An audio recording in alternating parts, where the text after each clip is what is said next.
Hey guys, welcome back to Survival Prepping for Normal People. Glad to have you here. Gonna hit 32,000 subs today. We got about 1,000 people a week joining. That is awesome. I couldn't be happier. I'm glad the normal family is growing by leaps and bounds. I want to talk to you about something today that's not growing by leaps and bounds, and that's your United States economy. Now, if you guys can remember back when President Trump was running for office, and he was debating Hillary over the state of the economy, and he was saying that the Obama administration had been cooking the books to make the economy look more viable and more vibrant and more alive than it really was. It's true.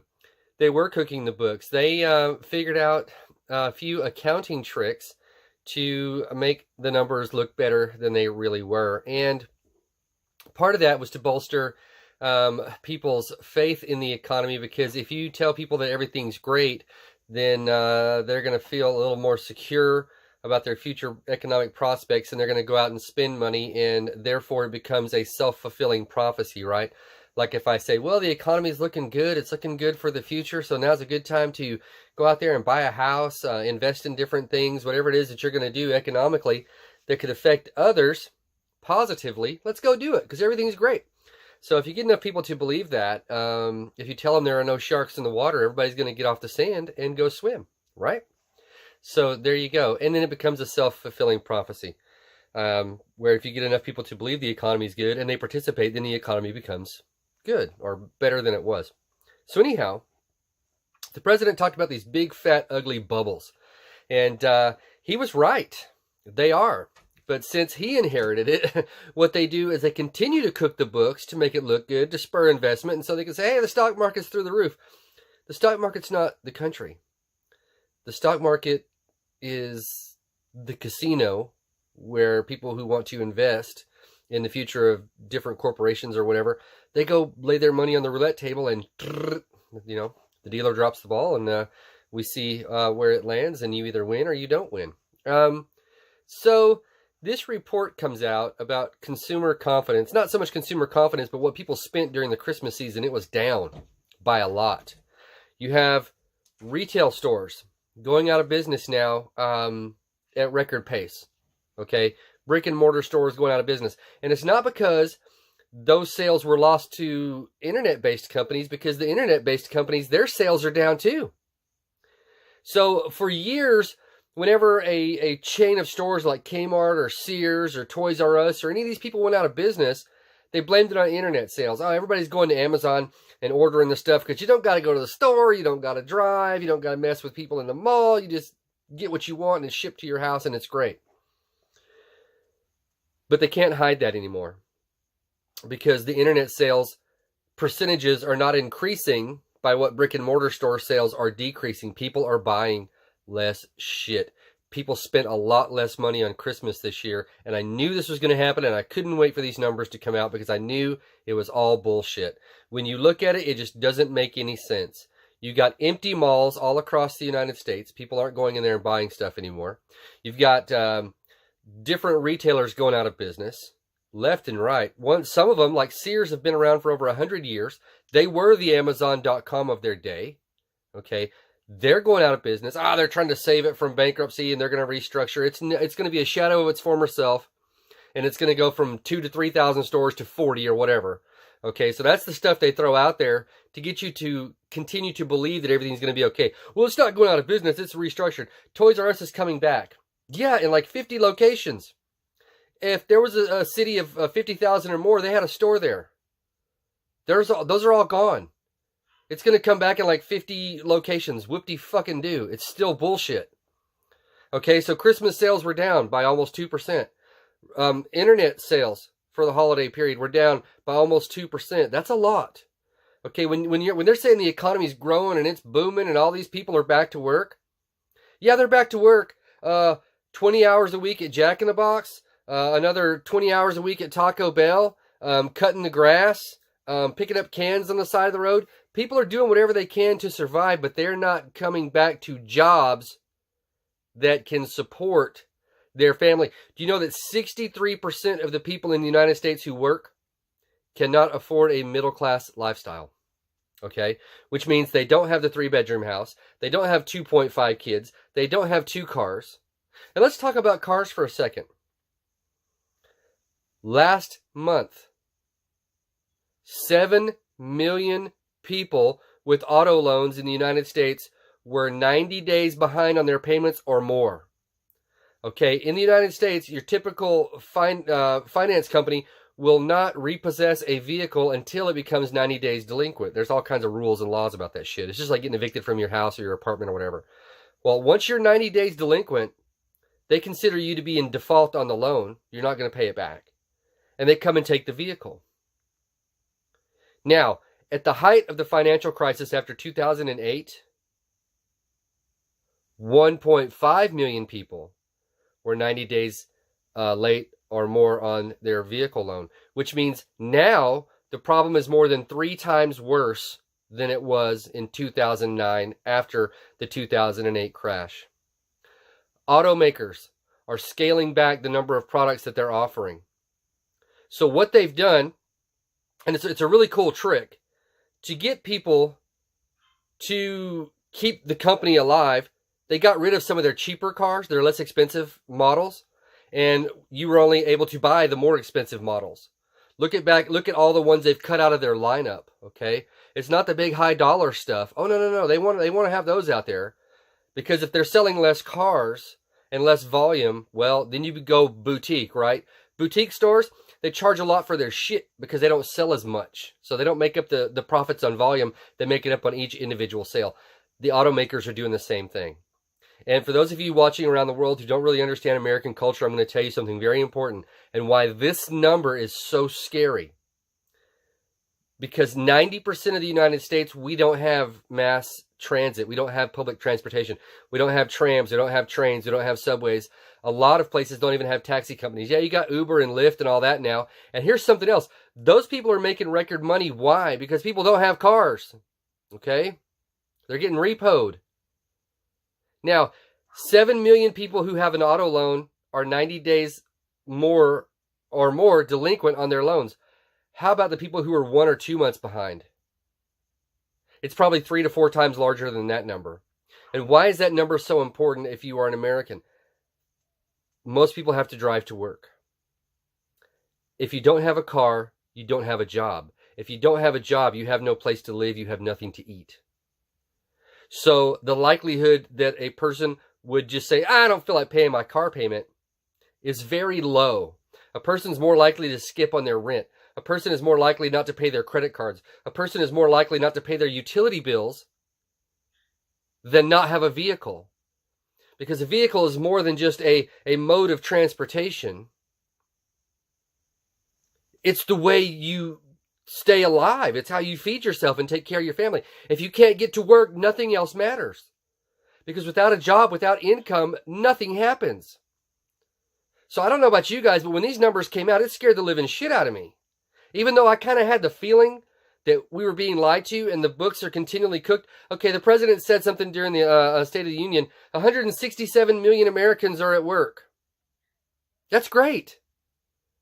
But they're working at China Mart and Jack in the Box and Taco Bell and McDonald's. They're not working for General Electric. They're not working for Ford Motor Company. Okay? They aren't bringing in the big money. And then you got people like Amazon talking about moving a headquarters to New York City, and all the politicians in New York City killing the deal because Amazon, they couldn't bend them over the table and have their way with them, which is, normal New York style, by jail raping them with taxes. So Amazon said, we're not bringing our business to you.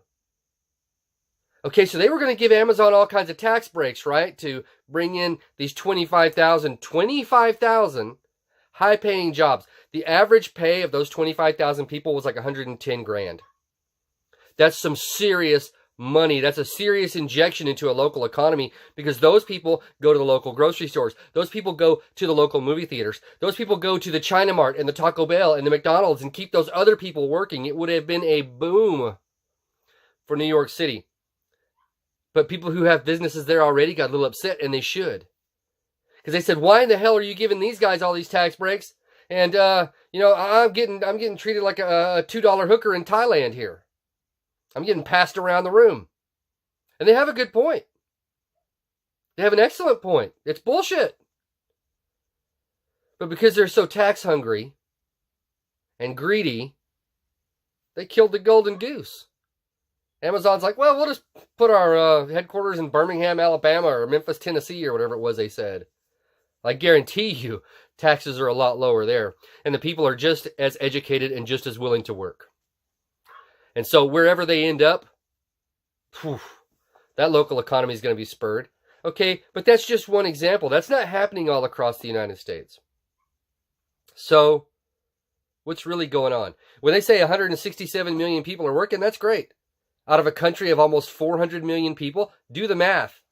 Those other 230 million people, they're not all little kids and retirees.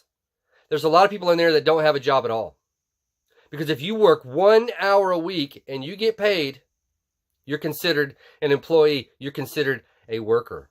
This is all part of what happened over the last 10 to 12 years. It started under Bush, okay, because he was the boss when shit started going bad, okay, in 2008. And so they started cooking the books to make things look better than they are so that people would believe in the economy.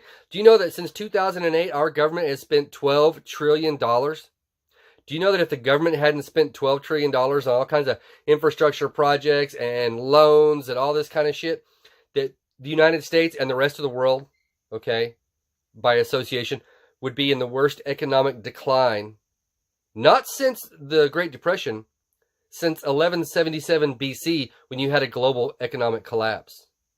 Okay? We're talking historical levels that are beyond belief. So why does this matter? It matters a lot because they are cooking the books to make unemployment look low, artificially low, but they can't hide the sales numbers because corporations and stores and everybody else are required to report what they earn. They can't hide that. And with the New York Federal Reserve, they came out with a report about auto loans. Okay, these people are signaling. They're signaling to their cohorts, their buddies, their friends, the insiders. Shit ain't looking good. Start to protect yourself. And then a couple days after they came out with that auto loan delinquency report, the New York Federal Reserve says, yeah, we may be going into a recession soon. Really? Thought everything was great. So what are they going to do? Inject more money into the system? Do you guys understand that the actual textbook definition of inflation is not the rise in prices of things you buy? It's the level of money in circulation in an economic system. Because if there's more money out there to be had, people are going to charge higher prices for the things they're selling. Because money, if you look at it like a commodity, like anything else, the more of it there is, the less it's worth. So now you got JP Morgan coming out and talking about cryptocurrencies that they're going to use in the future for paying bills and bank transfers and all these other kind of things for security purposes. Really? Maybe they're just trying to get away from the dollar, like everybody else is around the world. So what do? You prepare. Food. I'm going to let you in on a little secret. Okay? And when I say it, at first you're going to be like, well, duh.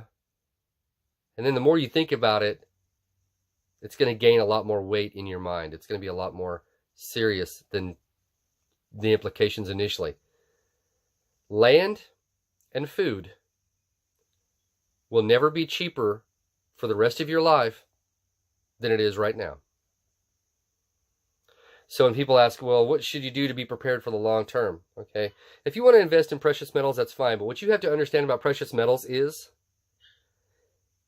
as the price of your precious metals increase, it's not necessarily a reflection of the value of your metal. It's a reflection of the decrease in value of money. It's not that your gold is worth $2,000 now. It's that it takes 2,000 monopoly dollars to buy your ounce of gold. Because your gold is not less rare today than it was. Well, if you own it, yes, there's less in circulation, but the supply is staying the same or increasing. So like any other commodity, basic economics tells you the less there is of it, the more valuable it is. So it's not gaining value because more people want it necessarily. It's gaining value compared to dollars because dollars are losing their value. Now people say, yeah, well, precious metals are a hedge, a long-term investment. Okay, let's say there's this great economic reset and they start over. They can peg your precious metals at whatever value to whatever new currency it is that they use. Up until 1971, when America got off the gold standard, gold was $35 an ounce or less. Think about that. That price range had existed for almost 100 years. And then when they decided to get off the gold standard, they just pegged it. It's worth 75 bucks an ounce now or whatever. Like that. So the people in charge will determine the value of your precious metals, unless you get into like a barter kind of economy, and then it gets really complicated. But I'm just telling you guys, they're lying to you about the economy. The economy is a patient on a bed in ICU. They're telling you he's ready to run the Boston Marathon tomorrow. I'm telling you he's terminal. And so you look at all the spending, okay, the 22 trillion, we just hit 22 trillion in the last couple days. Doesn't sound like a lot if you say it fast. It's a record. And there's a reason they're spending like that. There's two reasons. One, think of money as a transfusion, a blood transfusion to this patient in ICU that's dying. Okay, so you take the blood from a healthy person and you pump this guy full of it. Yeah, it's going to help keep him going. But that's only going to work for so long. The guy's still dying. And there's nothing they can do. So since you know it's all about to go to shit, you just spin like there's no tomorrow, because there's no tomorrow. Okay, there's going to have to be an economic reset. There's going to have to be something's going to have to happen. And when that something happens, and it's happened throughout history, it's usually violent, it's usually horrible, and it's usually really, really shitty for the little people. So as a long-term prep or a long-term survivalist investment, if you are a high net worth person, or you know people who don't know what to do because they realize shit's not what they say it is, that we're all being lied to, they're all being hoodwinked here, invest in land you can grow food on and begin to grow your own food. Food will be king in the near and long term, I guarantee you. I can guarantee you something else. It will never be cheaper than it is right now. Stock up on food. Buy land on which you can grow food. If you want to have precious metals after that, then that's cool. Do your thing. But the value of those is only determined by the people who bring out the next currency, whether it's Bitcoin, Litecoin, shit, whatever. Okay, clamshells. They're going to peg your metal to whatever the new currency is. And do you think they're going to give you fair market value? Have they ever? No. No, they use paper investments to manipulate your tangible investments. Food and the ability to grow food and a place to grow food. Thanks for being here, guys. Thanks for being on the team.